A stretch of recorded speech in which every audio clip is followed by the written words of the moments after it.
Hey everybody, it's Clint Lee for Dummies. Just wanted to run through real quick as fast as I can, because I kind of stand around, the Austrian Business Cycle. And basically what the Austrian Business Cycle is, when you hear booms and busts, Austrians are trying to figure out why the booms happened, because otherwise you can't figure out why the boom bust, why did it go bust. So basically the Keynesians, John Maynard Keynes was an economics professor, guy that basically was credited for getting us out of the Great Depression. He was in the 30s, and that's basically the mainstream economics. When you hear somebody say Keynesian, it's mainstream economics. That's exactly what we do.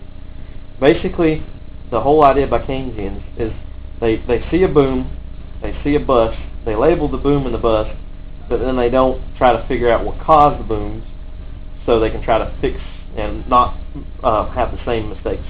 That's basically, I'm a big buff of history, and that's one of my main philosophies I live by is if you don't learn from your mistakes, you're bound to repeat them. If you don't learn from history, you're bound to repeat it.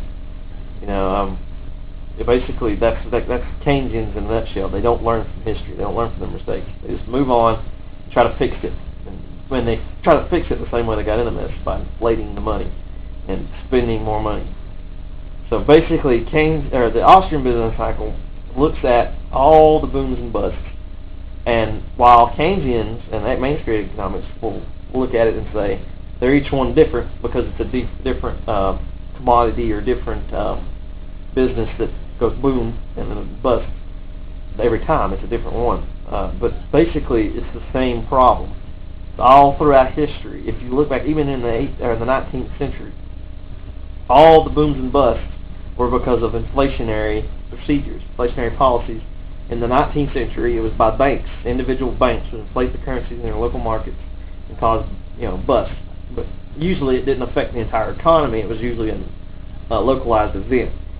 But basically, in the modern day Federal Reserve era, they print off all this money and they lower interest rates, and it causes massive amounts of spending into these things. But what happens is, especially recently when it was the housing bubble, all the people building houses, eventually they're going to run out of raw materials, or they're not going to run out, but the prices are going to soar because there's so much demand for so much demand for lumber, there's so much demand for carpenters, drives the price of lumber up, drives the price of carpenters up. They charge more, and that causes inflation in those things, and eventually the long-term projects that were started by that because of artificially low interest rates, which draws people to invest long-term because it's cheaper. Those costs go up, and they're not anticipating that, so they go bankrupt.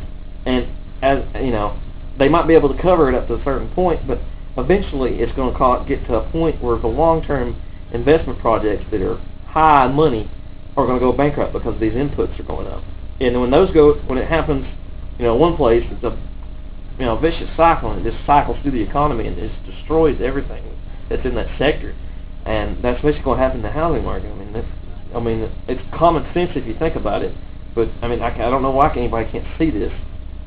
But basically, that's the whole problem. It's an inflation of currency, an inflation of, or I should say, artificially low interest rates in the case of the last 100 years that cause massive amounts of investment into a certain long-term, certain project, and eventually, if enough people do that, it'll cause inflation.